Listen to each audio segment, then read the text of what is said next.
Salut à tous! Aujourd'hui on se retrouve pour une petite vidéo de présentation du cockpit du Robin DR400 et pour ce faire on va se servir du DR400 180 chevaux Fox Busu qui est ici derrière moi.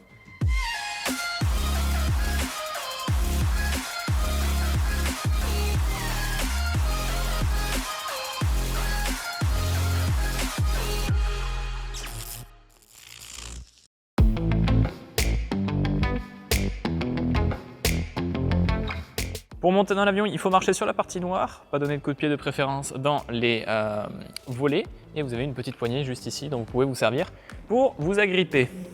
L'ouverture de la verrière, donc une fois qu'elle est verrouillée, pour déverrouiller, simplement bien sûr avec la clé si c'est verrouillé avec la clé, fermé à clé, vous ouvrez la petite poignée et vous pouvez glisser la verrière ouverte. Sur DR400, il arrive que le petit mécanisme ici se retrouve un peu coincé, donc il arrive qu'il faille tirer et ensuite repousser sur la verrière pour qu'elle se débloque ici. Alors je vais essayer de vous présenter le cockpit, le poste de pilotage du DR400 en me servant du schéma visuel que j'utilise pour le piloter au quotidien. Globalement, pour piloter un avion, vous avez deux méthodes pour tout ce qui est visite pré-vol intérieur et préparation du cockpit. Soit vous utilisez une to-do list qu'on a à disposition ici sur l'appareil, ou alors vous utilisez un schéma visuel complété de checklist. C'est la technique que j'utilise, c'est celle qui me permet d'éviter des oublis et c'est celle qui me permet d'être le plus focalisé sur mon cockpit. On commence par notre gosier, les sièges. On a donc 4 places, 2 à l'avant, 2 à l'arrière, toutes équipées de ceintures de sécurité. Sur certains DR400, il y a aussi des baudriers. En l'occurrence, sur le Fox Busu, les 4 ceintures sont identiques et ressemblent aux ceintures des avions de ligne. Chaque place est également équipée de 2 entrées pour l'un des écouteurs et le micro et l'autre écouteur, si je dis pas de bêtises, du casque. Et sur certains appareils, on a aussi des entrées d'air disponibles pour les passagers. Ce n'est pas le cas sur celui-ci. Les sièges arrière ne sont pas réglables, les sièges avant le sont. Et c'est pour ça qu'il faut vérifier leur réglage correct avant de partir, en particulier pour le siège avant droit, puisque le passager peut se retrouver à dégringoler en marche arrière. Un petit exemple de ce que ça peut faire. Ça paraît pas énorme comme ça, mais croyez-moi, si vous avez quelqu'un qui est assis derrière, c'est pas très agréable pour les jambes. Et pendant que vous êtes en train de décoller, vous avez autre chose à faire que de vous occuper de votre passager qui est en train de se casser la figure en marche arrière. Donc pour s'assurer, déjà pour régler le siège et ensuite pour s'assurer de son verrouillage, vous avez une petite commande, juste là, une petite tirette qui se pousse vers l'arrière et qui revient par ressort et qui vous permet ensuite, en poussant sur le siège, de le reculer en position. Il faut vous assurer que la tirette est revenue en position et qu'elle est bien bloquée en position. N'hésitez pas à bouger le siège pour vous assurer du verrouillage. Siège et ceinture, ils sont réglés verrouillés. Cette grande commande là, c'est celle qui actionne les volets qui sont au niveau du bord de fuite de l'appareil. On a donc 2 positions sur DR400, enfin 3 positions du coup. Rentrée, premier cran pour décollage, sortie pour l'atterrissage. Donc pour la mise en route, on les rentre. La molette que vous voyez ici, c'est celle du compensateur. Donc vous avez la molette qui est là et vous avez l'indication du réglage du compensateur qui est là.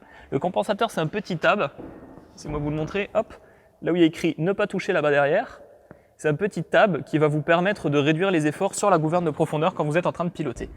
Et globalement, ce qu'il faut faire, c'est le tester, donc tester son débattement complet. Excusez les chaussures et les chaussettes, hein, j'avais pas prévu de tourner une vidéo. Vous testez le débattement et ensuite vous le mettez au neutre, dans la zone qui est censée être blanche. Bon là c'est un petit peu plus métallisé que blanc, mais bon. Ce bidule là, c'est le sélecteur de carburant. Sur DR400 120 chevaux, ceux qui sont la plupart du temps utilisés pour l'école, il n'y a que 2 positions, fermé ou ouvert. Le réservoir de carburant principal du DR400 se situe juste là, sous les sièges passagers. C'est un réservoir de 110 litres, dont 10 impompables. Le 180 chevaux, le Régent et certains Majors, si je dis pas de bêtises, sont équipés de 3 réservoirs, donc le principal de 110 litres et un réservoir dans chaque aile de 40 litres. Le frein, qui est un frein à main sur cet avion, c'est-à-dire qu'au niveau des palonniers, on a simplement des petits... Voilà, on a simplement de quoi actionner la gouverne de direction. Pour le freinage, ça se fait ici. Donc le freinage se fait manuellement. Si vous mettez du pied d'un côté ou de l'autre, le freinage sera différentiel, donc ça va freiner plus du côté où vous mettez du pied. Pour ce qui est du réglage du frein de parc, il suffit de tirer cette poignée, donc d'actionner les freins, et de la tourner pour bloquer le frein de parc. Vous pouvez donner un petit clic supplémentaire. Voilà. Donc là, vous vous assurez que le frein de parc est bien serré. Donc ça, c'était pour la partie centrale du Poste de pilotage, on a ensuite bien sûr le manche, dont je ne parle même plus. Sur des R400, une petite spécificité, il faut faire attention à cette partie-là du manche, dans laquelle déjà d'une, il ne faut pas shooter quand on monte ou qu'on descend de l'avion, ça arrive très très souvent. Et de deux, il faut vous assurer qu'il n'y ait rien qui n'obstrue le déplacement, le mouvement de la commande du manche tout simplement. Si vous avez une caméra accrochée à la verrière qui tombe ou une tablette qui tombe par terre, ça peut bloquer les commandes de vol. C'est très dangereux, il faut y faire très attention. Bien sûr, vous avez un push-to-talk en haut, en place pilote comme en place passager. On a donc une poche de chaque côté avec divers documents. Là, en l'occurrence, ce sont les to-do list et les checklists de l'appareil. Résumé là-dedans. Quelques papiers accessoires. Ici, on a le petit carnet qui nous permet de relever l'oramètre de l'appareil pour le suivi mécanique de l'avion. 2-3 papiers en rapport avec la station radio et le manuel de vol de l'appareil qui se trouve à l'arrière. Attaquons avec cette partie inférieure du tableau de bord qui est ici, là, avec tous les commutateurs. On se retrouve avec nos deux prises pour brancher le casque. Et ici des disjoncteurs, donc c'est assez trivial comme système, mais ça marche très très bien. Des disjoncteurs pour les feux de navigation. Donc les feux de navigation, vous en avez 3 sur l'avion, un au bout de chaque aile et un au niveau de la queue, qui sont blancs, rouges et verts, et qui permettent globalement, principalement en vol de nuit, de positionner, situer son avion par rapport aux autres aéronefs, donc savoir qui a la priorité sur qui. En VFR jour, on s'en sert, mais quand même assez rarement. L'anti-collision, c'est le phare qui clignote en haut de l'appareil. Je vais vous montrer ça. Voici le phare d'anti-collision, qui est obligatoire avant que vous... Il est nécessaire de l'allumer avant que vous mettiez en route votre appareil. Tout simplement parce que c'est lui qui va indiquer aux personnes autour de vous que l'avion devient dangereux. On a une quantité de voyants qui sont ici, certains ne sont pas attribués.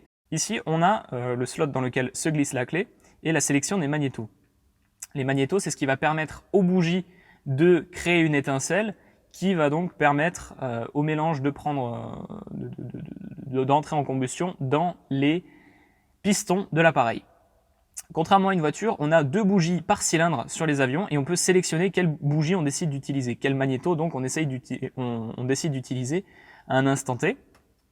On va donc avoir les magnétos de droite, de gauche ou les deux. La plupart du temps, on va avoir une utilisation simultanée des 2 magnétos, mais dans certains cas, comme par exemple pour les essais moteurs, on va se servir de la sélection entre guillemets différentielle, le bouton du démarreur, qui est une action de 10 secondes, un premier fusible ici, la batterie, qui est une tirette sur cet avion, vous la poussez pour l'enclencher, vous la tirez pour la couper, l'alternateur qui permet donc de recharger la batterie une fois que le moteur tourne, à brancher après la mise en route de l'avion évidemment, et à couper, ça c'est important, avant l'extinction du moteur. La tirette de mixture, c'est celle qui va nous permettre de gérer le mélange entre air et essence dans les cylindres de l'appareil, enfin dans le carburateur en l'occurrence. On va décoller plein riche, donc avec la tirette poussée au maximum, et ensuite en vol, on va régler notre mixture, donc on n'a pas d'indication de température de tête des cylindres sur cet avion. Donc la manière que l'on utilise pour régler notre mixture, ça va être de tirer sur la tirette jusqu'à ce que l'on entende une petite perte de régime du moteur, à partir du moment à partir duquel on va réinjecter un petit peu d'essence, de sorte à pouvoir avoir le mélange le plus pauvre possible à un instant T. Commande de chauffage et de désembuage, donc ces 2 commandes-là sont globalement des trappes vers le moteur qui vont nous permettre d'utiliser l'air chaud produit par le moteur. On va avoir une commande de réchauffage carburateur. Alors, sur le DR400, le carburateur va avoir une température, donc le venturi du carburateur va avoir une température d'une quinzaine de degrés inférieure à la température extérieure. Nous, on l'utilise en l'occurrence par procédure club quasiment à tous les atterrissages, pardon. C'est pas nécessaire en soi, mais il faut être conscient du moment où il faut utiliser le réchauffage carburateur. La pompe à essence, donc c'est une pompe électrique qui permet de doubler en fait la pompe mécanique du moteur. Donc l'essence arrive au moteur par une pompe mécanique qui l'entraîne, mais une pompe électrique est nécessaire pour la mise en route et pour redondance au moment du décollage et de l'atterrissage pour éviter justement une panne de la pompe mécanique n'entraîne une coupure du moteur. Le tube pitot est le tube qui va vous permettre de prendre la pression totale, donc globalement de mesurer la vitesse de l'air qui circule autour des ailes, pour faire simple, vraiment simple. C'est également l'instrument, l'élément qui va vous permettre d'alimenter votre anémomètre. Donc ça surnomme ça le badin, qui vous donne votre vitesse. Sur certains appareils équipés IFR particuliers, le chauffe-pitot est nécessaire, il est obligatoire. Le tube pitot peut givrer, et dans le cas d'un givrage, on perd l'indication de vitesse. En l'occurrence, cet avion était IFR à un moment, donc il est nécessaire d'avoir un chauffe-pitot sur cet avion. Même si l'avion n'est plus IFR, il est toujours équipé de ce chauffe-pitot. Ça, c'est un bouton à blanc. On retrouve nos phares d'atterrissage, gauche et droit. Ça, sur les DR400 à l'ancienne, on en a un sur chaque aile. Sur les DR400 modernes, ils sont tous les deux groupés sur l'aile gauche. Attaquons-nous maintenant au gros de la planche de bord.